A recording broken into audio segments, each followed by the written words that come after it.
Did you know that Stan along with Ruti and Philia appear in framed portraits that can be found in the basement dungeon of Chad's hut in Tales of Eternia?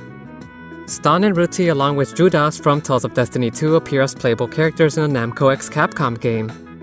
Did you know that Swordian Dimlos has shown up several times in other Tales games, such as in Tales of Fantasia as an equipable sword for Cress Albane, in Tales of Eternia as a Destiny summon where Stan shows up performing the Shukopek engine attack, in Tales of the Abyss as an actual sword that can be obtained in Din's shop, and Tales of Innocence as a powerful broadsword for Rook Camilda. Did you know that Widrow Kelvin used to be called Gar in the original PlayStation version of Tales of Destiny, but has now defaulted to this game's version instead, Widrow Kelvin? In Tales of Symphonia, Widrow appears as one of the enemies during the last Mel Tokyo Coliseum team battle, along with Farah and Meredy from Tales of Eternia. So Chelsea is found crying underneath a tree after getting lost, but if you play the original Tales of Destiny game on the PS1, this scenario plays out very differently because in that version of the game, she does claim that she was playing hide and seek with her friends.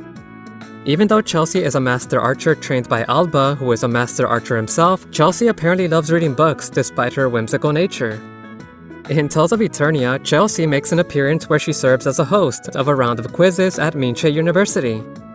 In the PS2 remake, Mary is one of the few characters or members that does not have a Swordian, but instead does use strong attacks from her axe weapon, but in the original Tales of Destiny, she is able to equip both broadswords and spears. Ruti appears in Tales of Hearts as a support art where she uses a similar skill of robbing gold from enemies, which is similar to her skill found in Tales of Destiny. Ruti also makes a cameo appearance in Tales of Xillia 2 in a Colosseum battle, and in Tales of Xillia, Ruti brings Gaius a business plan for a new venture and she was hoping for him to finance her, only for Gaius to turn her offer down. Ruti also appears in Viva Tales of Together with Stan and Leon in the show, where Ruti is seen selling replica Swordians and trading cards based off other Tales of characters. Ruti appears in a summertime event in Tales of Crestoria where she is featured in a bikini model at the beachside event, and she even gets her own unique mystic art.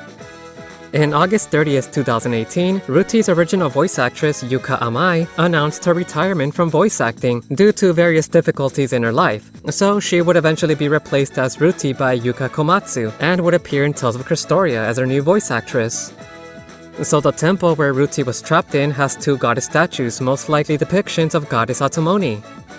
Inomata Matsumi was born in December 23rd of 1960 in Kanegawa Prefecture, and she is a Japanese illustrator and animator, and has worked on previous character designs for Tales of Breaker and Tales of Destiny 2, and her artwork is featured in almost every single Tales of game box art out there. Inotama Matsumi, the Tales of artist, actually got to meet Michael Jackson in an interview where she asked him if he didn't mind being drawn in an anime style for a manga. Inotama Matsumi also made illustrations of The Legend of Zelda featuring both Link and Zelda along with the Master Sword, as well as other illustrations for Dragon Quest VI, and as a huge Zelda fan myself, seeing an artist make illustrations of other franchises that you love is actually pretty cool and interesting. Atwite makes an appearance in Tales of Raze, but not as a sword, but as an actual playable character, which marks Atwite's first major appearance ever as a playable character, showing the real Atwite wielding the Swordian as her weapon, which I thought was pretty cool. Atwite also shows up in Tales of Kizna, with her having a character portrait as well, and also appears in Tales of Cards Evolved. Did you know that Swordian Atwite's former master was Chris Cutrea, before being passed on to Ruti Cutrea? The Darkwings, Millie the Gel, John the Gluttonous, and Grid the Omnipotent are a frequent reoccurring group of characters often composed of 3 people who appear in several other Tales games as well, such as Tales of Eternia, Tales of Rebirth, Tales of the Abyss, Tales of Vesperia, Tales of Graces, Tales of Xillia, and most recently even Tales of Arise. And they also make appearances in another Eden, the Cat Beyond Time and Space. When delivering the lost item to Walt's mansion, the lost item turns out to be a Chigo, which are these little guys you see in Tales of the Abyss. But if I remember correctly, the lost item in the original game was supposed to be just a cane for the old man Waltz. So Leon Magnus, also known as Emilio Cutrea, is the youngest master swordsman to become a captain of the Kingdom of Theingold at the age of 16. Leon was greatly infatuated to Marian due to her resemblance to his mother, Chris. It is revealed on multiple occasions in Tales of Destiny that Leon suffers from motion sickness, and this becomes pretty obvious when the group travels by ship or boat. Leon has his own theme song called Leon Victim of Fate, or also known as Irony of Fate in Japan. Leon's death is featured in the crossover game Namco x Capcom, albeit slightly altered, and he also returns as Judas by the hand of the Dark Valkyrie, first as an enemy, but later joins the player's group as the final party member of the game. Leon also has a cameo appearance in Tales of Eternia, where he is seen wearing white gloves for some strange reason. The name of the goddess Atomoni is actually the name of the character designer Matsumi Inomata, which is written in reverse. In Tales of Berseria, the Eye of Atomoni can be obtained as a treasure stored in the Von Eltia that Velvet Crow collects throughout her adventure. During the beginning of the story in the PlayStation 2 remake, Hugo, Leon's father, publicly gives Leon a gift, and this gift is a Matsukate mushroom, and it's pretty well known for its particularly shape and design, or phallic shape and design. Leon has a huge fan base within the capital of Seingald and also around the region, with most of them being fangirls. Leon Magnus gets a unique mystic art in Tales of Rays called Thundering Rift, where Leon plays a bass guitar as he summons a bolt of lightning that strikes the enemy all around him, and this art was introduced during the Go Go Cheer campaign event. Did you know that cosplay culture exists within the capital? There's also the King's Guards, which are basically secret service members that are straight up dressed in tuxedos and even wearing sunglasses. Talk about having a Yakuza syndicate group based on security. Leon changed his name Emilio Catrea to Leon Magnus after becoming a Knight of the Kingdom. Leon is not an official knight of the capital, but gets special privileges like he is one, thus that's why he is known as a hedge knight. Filia Felice's last name literally just means happy in Latin, Felice.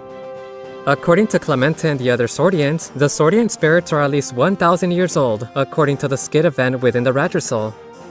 So, the original Tales of Destiny is considered to be retroactively overridden by the event of the PlayStation 2 remake, as some situations are no longer considered to be canon, like for example the invasion of Nestat did not take place in the original game, and neither with the date event with Stan and Irene, which was added to the remake. Irene makes a cameo appearance in Tales of Eternia, appearing in the cities in search for Lens.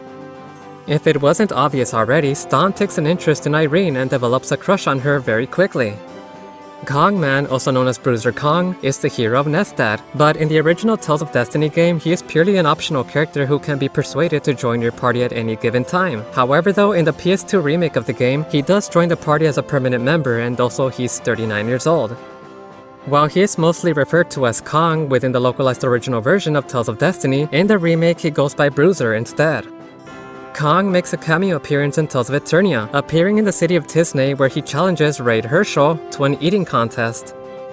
Did you know that Johnny is very good with a sword despite not using one during combat, but when he used the Swordian Chaltier to strike down Tiberius, Dimlos was very surprised on how good Johnny was able to use a Swordian even without being a Swordian user himself.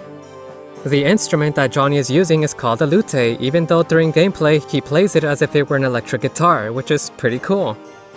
Did you know that Johnny's family used to be the original owners of the Swordian Chaltier, and they kept it enshrined as a sacred treasure, but it was stolen 10 years ago from its shrine? Not to mention, within a skit, Chaltier does sort of recognize Johnny as well, even though he doesn't remember him all that much. But later on in the game, there is an NPC that kinda sort of answers this mystery for us. So it does turn out that many years ago, the prior king used to use the Swordian Chaltier for executions for decapitating criminals against the kingdom. I mean, that sounds pretty messed up considering how there's a spirit within that blade, you know? But I guess it's a good thing that Chaltier doesn't remember anything of that, huh? Johnny only mentions this very vaguely, but he has two brothers, one younger and one older. Chaltier is also known as Pierre de Chaltier, and he's a Swordian of Earth, containing the personality of the 2nd Earther Army Squadron leader, Major Pierre de Chaltier, but Leon just refers to him as Chal as a nickname. Also, by the way, Chaltier is the youngest of all the Swordians. You might have noticed this already, but there's a lot of Japanese culture within the region of Moray, where you can find samurai armor found within some houses, bamboo forests growing around the area, and the houses are all in Japanese-style architecture. The Swordian Ignatos Mirade became a symbol of the royal family of Pandaria, handed down from king to king until it made its way to Woodrow Kelvin's hands, who is basically the prince, by the way. He's the next in line to become king. In the drama CD, Dallas perishes after saving Mary if the player does not activate Mary's memory sub-event in the original PlayStation version of the game. Did you know that you can actually see a portrait of Woodrow's mother hanging on a wall in Heidelberg Castle, who is also the queen? Did you know that Stan's sister was designed as a martial artist capable of fighting either unarmed or using a quarterstaff? Lilith's technique to wake Stan up is called Wake the Dead, or also known as an art called Shisha no Mezame, which is a secret skill passed by their family, and ironically enough, that's how they wake Stan's son up in Tales of Destiny 2. Lilith makes a cameo appearance in Tales of Eternia in the Shambard Bistro as the Taste Master. So Lilith Aldrion is Stan's sister, and she is a very skilled fighter despite her looks, and was originally designed as a martial artist, capable of fighting either unarmed or using a quarterstaff, which are these weapons, as her primary weapon, though this moveset was later changed to her wielding Tupperware and kitchen supplies, and some of her classic movesets were retained in her cameo appearance in Tales of Fantasia. But surprisingly, when Lilith made a cameo appearance in Tales of Raise, she can be seen fighting unarmed in her original martial arts style, which hasn't been seen in over a decade now. In Tales of Rebirth, Lilith's ladle and frying pan can be found in Balka's museum as a part of an auction. Although Lilith does not make an appearance in Tales of Vesperia, during an event Estelle does mention a girl who fought with a frying pan and a ladle, which is referring to Lilith, of course. Although she is not officially playable in the original game, Lilith achieves full playability status as an optional party member in the PS2 remake of the game. Maybe this is not much of a fact, but you can find 10 gold in the toilet in Leon's house. There was actually a little hint that these two were siblings, Leon and Ruti I mean, during a skit. So when Philia loses her glasses in one of the skits, she accidentally mistakes both Leon and Ruti for each other, basically letting them know that they look very identical. And of course this catches Leon off guard, considering that he knows that they're basically related, but Ruti doesn't know that just yet. So apparently Stan has long hair because it's important for a shepherd of sheep to do so, and this is something that's talked about between Dimlos and Stan during a skit, when they mention that Stan has long hair just like Dimlos does. Mictron, the king of Etherians, also known as Kronos, had two designs made for his final transformation in the PS1 version of the game and the PS2 remake version of the game. Check it out, they look very different here. So the quartz crystal that's attached to the sword holds the Swordian spirit, or memory, not the blade itself. Not to mention that the Tales of Destiny logo also has a spirit orb right there in the center of it on the letter O. Also, the whole spirit within the blade kind of reminds me of Xenoblade Chronicles 2, huh? Another statue of Atomoni can be found in the Drycoft, making her a goddess that is worshipped by both humans below and the Etherians above the skies. The music for Tales of Destiny was written by Matoi Sakuraba and Shinji Tomura, who had previously collaborated on the soundtrack for Tales of Fantasia.